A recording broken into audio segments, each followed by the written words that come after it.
آپ صلی اللہ علیہ وسلم جب حق کی دعوت دیتے تو دعوت بھی جاندار، دلیل بھی جاندار، ماننے والے نہیں یعنی جو لوگ مانتے نہیں تھے، بحث، الٹے الٹے اعتراضات، بیکار دلائل، تو نبی صلی اللہ علیہ وسلم کا دل ان باتوں سے تنگ ہوتا تھا، اور آج بھی ایسا ہی ہے۔ جو حق کی بات کرتا ہے نا، اس کی مخالفت بھی اسی طرح سے ہوتی ہے۔ لوگ مانتے نہیں ہیں، لوگ چاہتے ہیں ہم سے ہمارے مزاج کے حساب سے بات کی جائے۔ تبھی میں جب بھی چار پہ بات کرتا ہوں نا، لوگ بہت غصے آ جاتے ہیں، کیا چار چار شادیاں لے کے بیٹھ جاتا ہے۔ وجہ اس کی ہے کہ نہ ہم نے کرنی ہے، نہ اپنے داماد کو کرنے دینی ہے، نہ اپنے بیٹے کو کرنے دینی ہے، نہ اپنی بیٹیوں پہ سوکن لانے دینی ہے، نہ خود اپنی زندگی کا مزہ خراب کر کے سوکن لانی ہے، اور اپنی خود بھی تو ٹینشن میں آتا ہے نا، دو ہوں گی تو پاگل ہو جائے گا۔ تو اب وہ کہتے ہیں کیا مفتی صاحب ہر بیان میں مثالیں بھی یہی چار شادیوں کی دیں گے، ٹاپک نہیں بھی ہوتا تو مثال ان کے پاس یہی ہوتی ہے۔ تو انسان کی نیچر ہے بھائی، جو میں کر سکتا ہوں، جو میرا مزاج ہے، اس کے حساب سے بات کرو۔ تو یہ انسانی نیچر ہے۔ جذباتی تقریروں میں لوگ متاثر ہوتے ہیں۔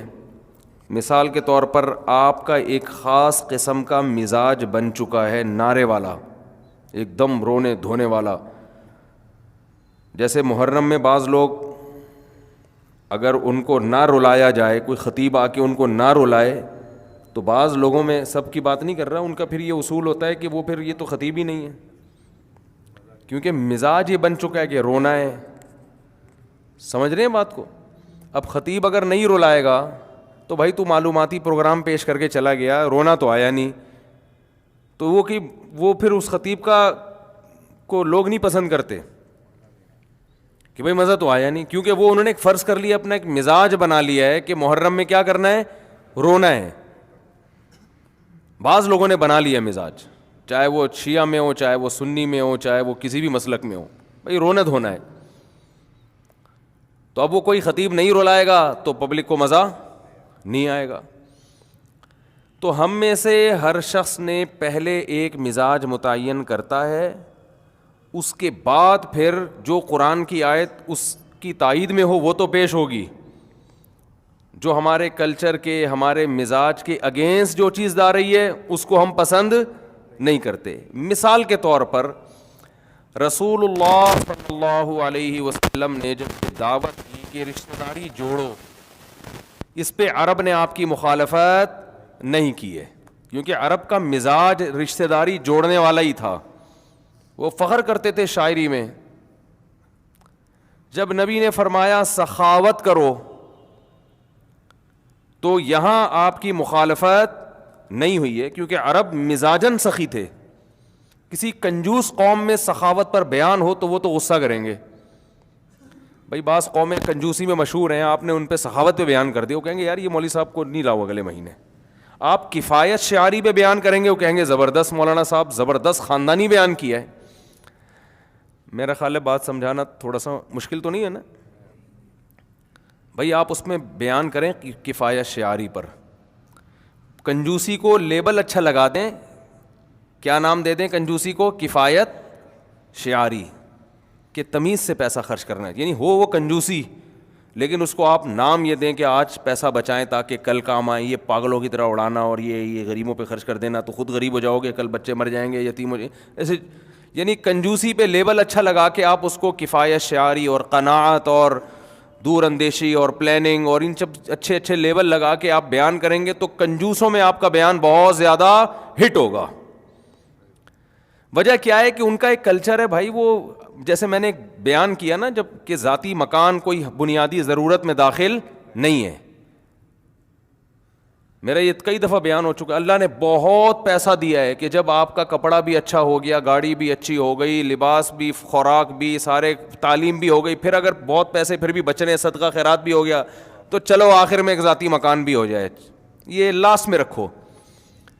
اس پہ لوگوں کے اتنے میں نے دلائل بھی دیے, دلائل سے سمجھایا بھی, قرآن و سنت کے دلائل, عقل کے دلائل, لیکن لوگوں کے زیادہ تر کمنٹ نیگیٹو ہوتے ہیں. ابے یہ بیوقوف بنا رہے, اپنا گھر تو کیا ہوتا ہے, اپنا ہی ہوتا ہے. وجہ کیا ہے کہ ایک مزاج بن چکا ہے کہ معاشرے میں عزت اس کی ہوتی ہے جس کا ذاتی گھر ہو. ذاتی گھر نہیں ہے تو دو پیسے کا آدمی نہیں سمجھا جاتا. وہ کیا خیال ہے بھائی, یار یہ ہے کیا تیرا, کرائے کے بھی تو رہتا ہے, تو باتیں کر رہے ہیں ہمارے سامنے.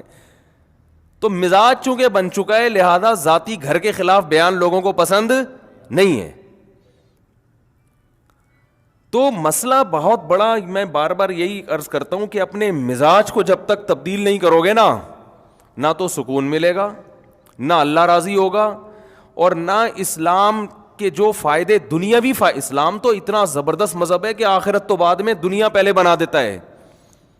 تبھی تو حدیث میں آتا ہے ذاق طعم الایمان من رضی باللہ ربا وبالاسلام دینا وبمحمد صلی اللہ علیہ وسلم نبیا. وہ شخص اسلام کا ذائقہ چکھ لے گا. ذائقہ کہتے ہیں ٹیسٹ. اسلام کا جو ٹیسٹ ہے نا, وہ وہی محسوس کر سکتا ہے جو اس پر راضی ہو جائے کہ اللہ میرا رب ہے, میرا مذہب اسلام ہے, اور میرے نبی پیغمبر محمد صلی اللہ علیہ وسلم, یعنی راضی ہو جائے, صرف ایمان نہ لے کر آئے. راضی کا مطلب بھائی اب جو یہ کہیں گے میں اس پہ خوش ہوں, میری اپنی نہیں چلے گی. تو آپ صلی اللہ علیہ وسلم نے فرمایا اسے اسلام کا باقاعدہ ٹیسٹ کہتے ہیں مزے کی چیز کو, یعنی یہاں ٹیسٹ سے مراد ہے ذائقہ, جو لذت والا ذائقہ ہوتا ہے. کیسے کہتے ہیں نا, ذرا کا ذرا ذائقہ چیک کرنا, چرس کا تھوڑی کوئی کہتے ہیں اس کا ذائقہ چیک کر کے بتاؤ. تو لذیذ چیز کے ذائقے کو یہاں طعام سے تعبیر کیا گیا ہے, جو کھانے کی چیز ہوتی ہے. تو آپ صلی اللہ علیہ وسلم نے فرمایا اسے باقاعدہ اسلام کا ذائقہ محسوس ہوگا, مزہ آئے گا, لذت آئے گی اس کو.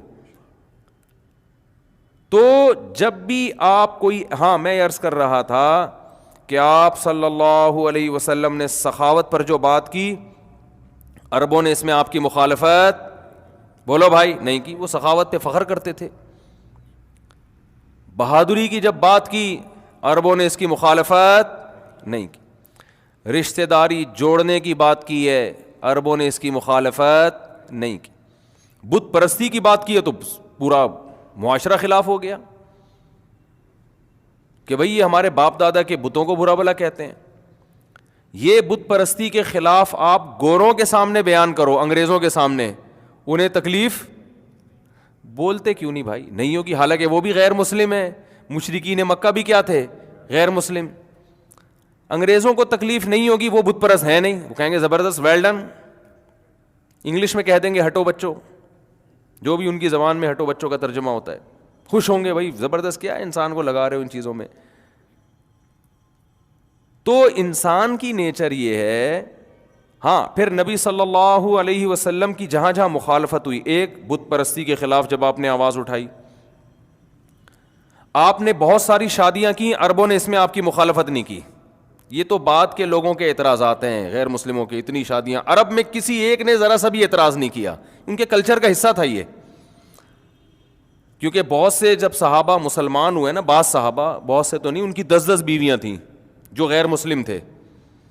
10 بیویاں تھیں, اسلام قبول کیا تو آپ نے حکم دیا 4 رکھو, باقی کو چھوڑو. اسلام میں 4 سے زیادہ کی اجازت نہیں ہے. تو جو 10 رکھنے کے عادی ہوں, بلکہ علامہ ابن حجر رحمہ اللہ نے لکھا ہے کہ عرب اس کو پسندیدہ سمجھتے تھے.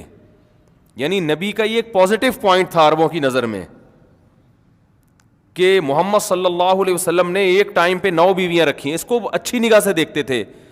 تو اس لیے اس معاشرے میں اس کے مخالفت بالکل بھی, بولتے کیوں نہیں بھائی, نہیں ہوئے, 9 کریں. پھر آپ نے کم عمر سے نکاح کیا, امی عائشہ سے. بعد کے لوگ تو بڑا اعتراض کرتے ہیں اس پر, بعد کے غیر مسلم کے, یہ کیا ہو گیا. لیکن عرب میں جو آپ کے شدید ترین مخالف تھے نا, جو آپ کو جادوگر کہتے تھے, جو آپ کو دیوانہ کہتے تھے معاذ اللہ, جو آپ کو شاعر کہتے تھے, انہوں نے بھی اس بیس پر آپ کو معاذ اللہ نقل کفر, عیاشی کا تانا نہیں دیا کہ اتنی عمر کے ہو کے اتنی کم لڑکی سے نکاح کیوں کر رہے ہیں. اس لیے کہ اس کلچر کا حصہ تھا, یہ لوگ کرتے تھے نکاح, اس کو برا نہیں سمجھا جاتا تھا. بعد کے لوگوں نے اعتراض کیا تو یہ ایسے ہی جیسے مدعی سست اور گواہ چست, یعنی جو اصل دشمن تھے وہ تو اس اعتراض کو, یعنی یہ اعتراض ہی نہیں کر رہے, اور جو کم درجے کے دشمن ہیں وہ اس کو ہائی لائٹ کرتے ہیں. تو یہ وجہ اس کی یہ تھی کہ یہ چیز ان کے کلچر کی نظر میں بری نہیں تھی. اور عجیب بات یہ بتاؤں, ہم یہ فخر سے بیان کرتے ہیں کہ ہمارے نبی صلی اللہ علیہ وسلم نے 25 سال کی عمر میں 40 سالہ بیوہ سے نکاح کیا جو 2 دفعہ بیوہ ہو چکی تھیں.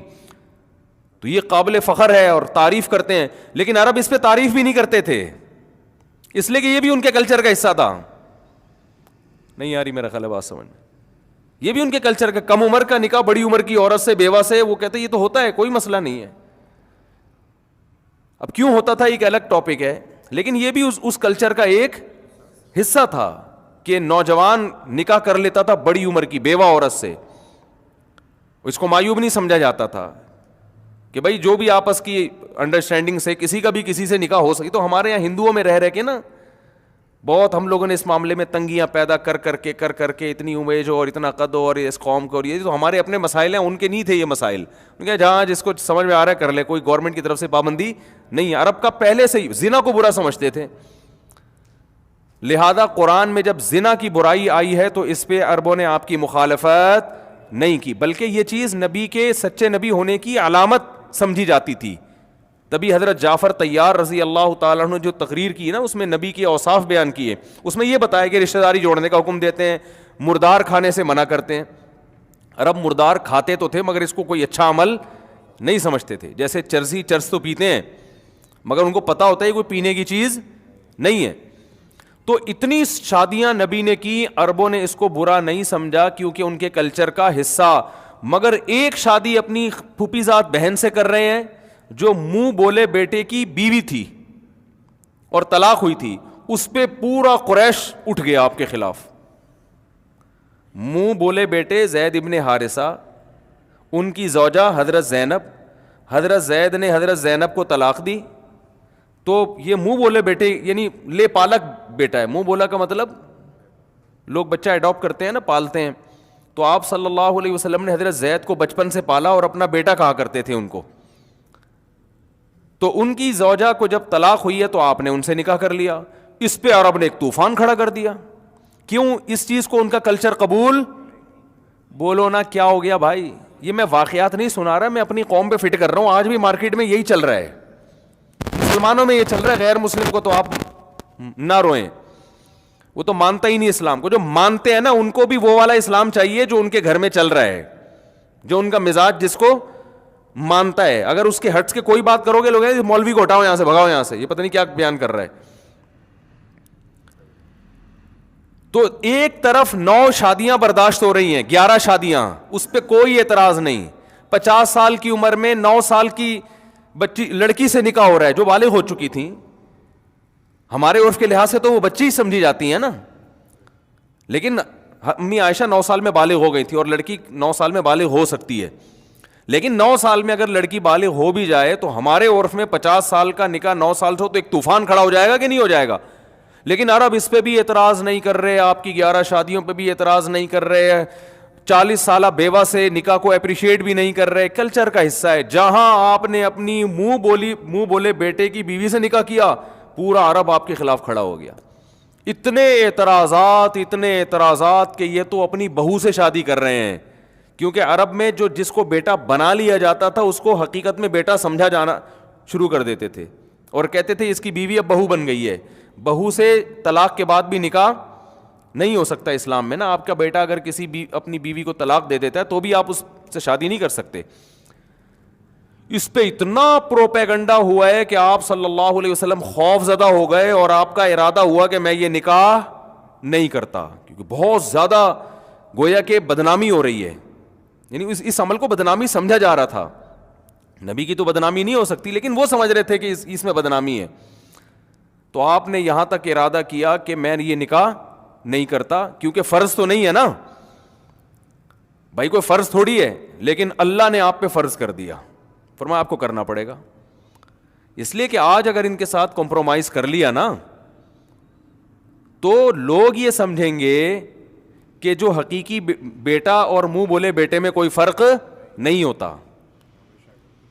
تو ان کو چھوڑ دیں اپنے حال پہ. جہاں بت پرستی کی آپ نے مخالفت کی ہے اور جہاں بہت ساری چیزوں میں آپ نے ان کی مخالفت کی ہے, تو یہ ان کو جو عقل مند ہوں گے نا وہ اپنا مزاج تبدیل کر دیں گے دلیل کو دیکھ کر. تو قرآن نے دلیل یہ دی ہے کہ جس کو تم بیٹا بنا لیتے ہو وہ حقیقت میں بنتا نہیں ہے, تو اس کی بیوی تمہاری بہو کہاں سے ہو گئی؟ یہ تو بالکل 2 اور 2 4 کی طرح ہے نا. تو جو عقل مند ہوگا, جو حق کا متلاشی ہوگا, اس کی 2 منٹ میں بات سمجھ میں آ جائے گی. لیکن جو کلچر کا اپنے اوپر اس نے ایک لبادہ اوڑا ہوا ہے, اس کو پولیس بھی بات نہیں سمجھا سکتی. تو وہ چیختے رہے, چلاتے رہے, اپنی بہو سے نکاح کر لیا, اپنی بہو سے نکاح کر لیا, اپنی بہو سے نکاح کر لیا. اور نبی صلی اللہ علیہ وسلم تو بشر تھے. بہرحال آپ اس دباؤ میں آئے تو اللہ فرماتے ہیں اتخشى الناس, کیا آپ لوگوں سے ڈر رہے ہو؟ واللہ احق ان تخشاہ, اللہ سے ڈرو. زوجنا کہا, اور اللہ نے اپنے نبی سے فرمایا کہ آپ کو نکاح کرنے کی ضرورت نہیں, ہم نے کر دیا ہے, یہ آپ آپشنل نہیں ہے. جتنے بھی نکاح ہیں آپ کی مرضی سے ہوئے ہیں, جتنے بھی نکاح ہوئے ہیں وہ آپ کی مرضی سے ہوئے ہیں, یہ آپ کی مرضی نہیں ہے. ہم نے آسمانوں پہ آپ کا نکاح پڑھا دیا ہے, یہ آپ کے پاس آپشن ہی نہیں ہے نو کا. تو اس سے ہماری کھوپڑی کو ٹھیک کیا جا رہا ہے. اصل میں یہ سارے واقعات جو ہو رہے ہیں نا, قیامت تک آنے والے اہل اسلام کو, اہل ایمان کو اسباق دیے جا رہے ہیں کہ اللہ اپنے حکام کے معاملے میں بہت, اسلام جو ہے نا اپنے حکام کے معاملے بہت حساس ہے. وہ ماحول کی آلودگی قبول بولنا پڑے گا نا. اب بولنے کا جہاں رواج ہے وہاں تو لوگ بولتے ہیں. پنجاب میں بولنے کا رواج ہے, میں جملہ ادھورا چھوڑتا ہوں, سارے بول پڑتے ہیں. مجھے ایک دم, تو میں تو پورا مجمع ایک دم بولنے لگتا ہے. میں نے کہا یار یہ تو پائے وائے کھا کے بیٹھے ہوئے ہیں ماشاء اللہ. کراچی میں رواج نہیں ہے تو وہ مزاج کے خلاف بولتے بھی رہو تو نہیں بول رہے ہوتے. تو جملہ مکمل کریں گے نا تو مجھے بولنے میں آسانی ہوتی ہے کہ ماشاء اللہ بیدار مغزی کے ساتھ لوگ بات کو سن رہے ہیں. تو اسلام اس معاملے میں بہت حساس ہے کہ جو میں کہہ رہا ہوں بس وہی کیا ہے ٹھیک ہے. کیونکہ جب اللہ کا دین ہے پھر اس میں لچک نہیں ہے کہ اللہ نے ایک حکم دیا, اللہ نے کہا غور کر لو, اگر سمجھ میں آتا ہے تو ٹھیک ہے, نہیں آتا تو تمہاری مرضی. ابا اگر نہیں راضی اس پہ, یہ تمہارا کلچر قبول نہیں کر رہا. ہاں کچھ احکام ایسے ہوتے ہیں جو واجب کے درجے میں نہیں ہوتے, اور نہ اس سے کوئی شرعی حکم ٹوٹ رہا ہوتا ہے, نہ اس میں کوئی ترغیب ہو رہی ہوتی ہے, تو اس میں کوئی اگر کلچر کی رعایت میں چھوڑ دے تو اس میں کوئی حرج نہیں ہے اگر فتنے کا اندیشہ ہے. جیسے نبی صلی اللہ علیہ وسلم نے بیت اللہ کی 4 دیواری کو بڑھانے کا ارادہ کیا, مگر آپ نے فرمایا کہ عرب کہیں گے کہ یہ قبلہ ہی تبدیل کر دیا انہوں نے, یعنی اس کی عمارت بڑھا دی ہے, تو فتنہ پیدا ہوگا تو اس کو رہنے دو. یہاں اپنے کلچر کی رعایت کی ہے, اس لیے کہ اس کا کوئی شرعی مسئلے سے کوئی تعلق نہیں ہے, کیونکہ طواف اب بھی حتیم کے باہر سے ہی ہوتا ہے. تو بیت اللہ 4 دیواری کا نام تو ہے نہیں, بیت اللہ تو نام ہے اس سمت کا, تو اس سمت کی طرف رخ کر کے نماز بھی لوگ پڑھتے ہیں, طواف بھی ہو رہا ہے. یہ ایسے ہی ہے جیسے اگر بیت اللہ حضرت ابراہیم علیہ السلام بہت اونچا بنا کے گئے تھے, عربوں نے اس کی بلندی کو کم کر دیا, اب آپ نے ارادہ کیا دوبارہ اونچا کروں گا تو عرب بگڑ نہ جائیں, تو کوئی بات نہیں وہیں چھوڑ دیا جائے, زیادہ اونچی عمارت نہ بنائی جائے. تو عمارت تو ڈبل بھی کی جا سکتی ہے, اس سے اوپر بھی لے جایا جا سکتا ہے, کم بھی کی جا سکتی ہے, لمبائی زیادہ بھی کی جا سکتی ہے, کم بھی. اس کا شرعی مسئلے سے کوئی تعلق نہیں ہے, اس سے کوئی حکمت مصلحت کا تعلق نہیں ہے.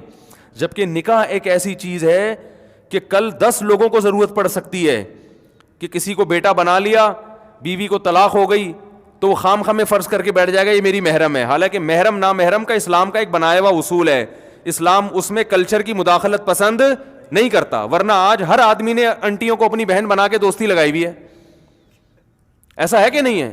ارے ہم تو بہن کی نگاہ سے دیکھتے, جوان لڑکی ہے آپ کی کلی کے, آپ بیٹی بنا کے اس کو فری ہو رہے ہیں, مسافہ کر رہے ہیں. کل آپ کہہ سکتے تھے کہ بھائی جب نبی جب اپنا بیٹا بنا سکتے ہیں کسی کو, اور منہ بولی بہو بن سکتی ہے, تو ہماری یہ کلیگ ہماری بہن بن گئی ہے, بہن بنا کے فری ہوتے رہو. ظاہر ہے وہ بہن ٹھیک ہے, احتراماً اس کو بہن ہی کہیں, بہن ہی سمجھیں, آپ بول بھی دیا کریں آپ میری بہن ہے, میری بیٹیوں کی طرح ہے, میری بہن کی طرح ہے. لیکن اس سے اگر لا ہی پورا چینج ہو جائے کہ آپ نے چونکہ بہن بول دیا تو نکاح حرام ہو گیا, یہ تو پورا نظام تباہ و برباد ہو جائے گا نا. کل اس سے عشق ہو گیا آپ کو, حقیقی بہن تو ہے نہیں وہ. اب آپ کا دل چاہ رہا ہے شادی کر لوں, آپ کہیں میں تو بہن بول چکا ہوں, میں تو چوڑے میں آ گیا میں. اور یہ غیر مسلموں میں ہوتا ہے, میں نے یہ غیر مسلموں میں دیکھا ہے کہ جب کسی کو بہن بول دیا تو وہ اس کو غیرت کا مسئلہ بناتے ہیں, اب اس سے شادی نہیں ہو سکتی کیونکہ ہم نے اس کو کیا بنا لیا ہے بہن. تو خام خواہ کی اپنے اوپر کیا ڈال دی مصیبت. کل دل بھی چاہ رہا ہے شادی کرنے کا تو اب وہ نہیں کرتے. تو اسلام نہیں مانتا اس چیز کو. اسلام کہتا ہے تمہاری حقیقی بہن جو ہے وہ حقیقی ہے, جو نہیں ہے وہ بہن بنانے پر گورنمنٹ کی طرف سے کوئی پابندی نہیں, بنا لو, لیکن نکاح اس سے جائز ہے, پردہ بہرحال اس کا تم سے پردہ فرض ہے. تو احتراماً تو ہو سکتا ہے اور کرنا چاہیے تاکہ یعنی معاشرے میں خیر پھیلے. کوئی بوڑھی عورت کسی جوان کو اپنا بیٹا بنا لیتی ہے تو کوئی, نبی نے بھی تو منہ بولا بیٹا تو بنایا نا, اس پر تھوڑی اللہ نے پابندی لگائی.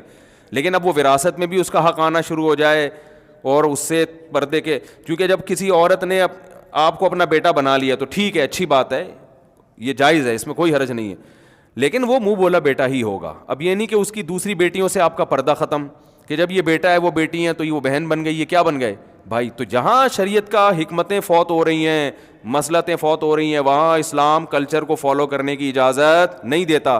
جہاں کوئی حکمت فوت نہیں ہو رہی تو وہاں اسلام کہتا ہے بھائی اگر کلچر کو فالو نہ کرنے میں فتنہ ہے تو فتنہ زیادہ بڑی چیز ہے, اس کے نقصانات زیادہ ہیں. تو کوئی بات نہیں, لوگوں کی رعایت میں آپ وقتی طور پر اس حکم کو تھوڑی دیر کے لیے چھوڑ سکتے ہیں.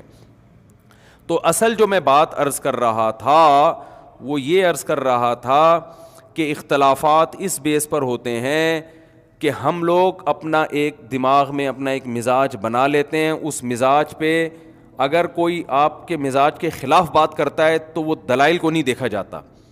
یہ جو دنیا میں بڑے بڑے فنٹر بنے پھرتے ہیں نا کہ ہم ہر بات دلیل سے کرتے ہیں, ہر بات دلیل سے, جب ان کے مسلک کے خلاف دلیل جاتی ہے تو ان سے بڑا شخصیت پرست پھر کوئی نہیں ہوتا. یہ میں نے دیکھا ہے. آج کل چینلوں پہ بہت سے لوگ آ رہے ہیں ہم شخصیت پرستی کے قائل نہیں ہیں, ہم دلیل سے بات کرتے ہیں, لیکن جب آپ ان کے خلاف کوئی دلیل قائم کر دیں تو ان کے جو مریدین ہیں وہ کبھی اپنے شیخ و مرشد کے خلاف سننے کے لیے آمادہ نہیں ہوتے, کیونکہ انہوں نے سن کے ایک عقیدت اتنی پیدا ہو چکی ہوتی ہے کہ وہ پھر خلاف سننا پسند نہیں کرتے اور وہ پھر دلیل کو فالو نہیں کرتے. وہ تو قرآن میں اللہ نے نبی صلی اللہ علیہ وسلم کو تسلی دی. تو میں اس پہ بات کر رہا تھا, یہ جو میں چارجر کی بات کرتا ہوں اس میں بھی لوگ بہت ٹینشن میں آتے ہیں, کیونکہ نہ خود کرنی ہے, کیونکہ بھائی ایک مصیبت پالنا صحیح ہے نا, اور نہ اپنی بیٹیوں پہ کوئی سوکن لانا چاہتا ہے, اور نہ اپنے بیٹوں کو چاہتا ہے کہ میرے گھر میں اب دوسری بہو بھی آئے, اسی والے سے آئے, پھر ایک فساد, تو فساد ہی فساد نظر آ رہا ہے, یعنی انفرادی فساد. تو اب وہ قرآن کیا کہہ رہا ہے, حدیث کیا کہہ رہی ہے, وہ چھوڑ دو اس کو. لوگ کہتے ہیں چھوڑو یار, حالات کو دیکھو. جب حالات کا جواب دیا جاتا ہے کہ بھائی یہ انفرادی ضرر ہے, اگر اس اجتماعی ضرر سے بچنے کے لیے انفرادی ضرر بولو بھائی برداشت کیا جاتا ہے. ایک چھوٹی سی بات سنا کے بس آگے چلتا ہوں. میں ایک نفسیاتی ڈاکٹر کا میں نے کلپ سنا, وہ ورک شاپ بھی کرواتے ہیں, بڑے میچور ڈاکٹر ہیں اور کافی فیمس ہیں یوٹیوب پہ. وہ نفسیاتی ڈاکٹر سے کسی نے پوچھا دوسری شادی کے بارے میں, تو محترم فرمانے لگے کہ دوسری شادی میں انسان کو جھوٹ بولنا پڑتا ہے, اس کی بیوی کا اس پر سے اعتماد ختم ہو جاتا ہے, اور یہ ہو جاتا ہے اور وہ ہو جاتا ہے, یعنی غیر اخلاقی حرکتیں. اور وہ جو باتیں بتائیں واقعی صحیح تھیں. ایسا ہوتا ہے کہ وہ ٹوپیاں کرائے گا, آج ادھر بیٹھا ہوا ہوں, آج ادھر بیٹھا ہوا ہوں, صحیح سچ بتائے گا تو پکڑا جائے گا نا, سچ بتائے گا تو بھائی پکڑا جائے گا, ٹھیک ہے نا, پٹے گا. تو وہ گھماتا رہتا ہے, ادھر بھی چائے پیے گا, دوسری بیوی کو بھی جا کے بتائے گا کہ میں تمہارے پاس چائے پینے کے لیے, آج سے پہلے میں نے کبھی چائے پی نہیں ہے, جب بھی پیتا ہوں تمہارے پاس پیتا ہوں. تو یہ ٹوپیاں اور یہ سب جھوٹ اور اعتماد ختم اور یہ سب بے پناہ نقصانات, اور اس سے بیوی ڈپریشن میں جاتی ہے, یہ ہوتا ہے وغیرہ وغیرہ. بالکل صحیح کہا, لیکن محترم یہ بھول رہے ہیں کہ جن عورتوں کو بندہ ہی نہیں مل رہا شادی کے لیے, وہ جو ڈپریشن میں جا رہی ہیں, ان کا آپ کے پاس حل کیا ہے؟ یعنی اس بندے کی ڈپریشن اور اس کی بیوی کی ڈپریشن کا تو خیال کیا جا رہا ہے. ان بیوہ, طلاق یافتہ, غریب لڑکیاں جو لاکھوں کی تعداد میں بیٹھی ہوئی ہیں, جن کو میاں نام کی کوئی چیز مل ہی نہیں رہی ہے, ان کی ڈپریشن پہ کوئی مقالہ نہیں ہے, کوئی تحقیق نہیں ہے اور اس کا کوئی حل نہیں ہے.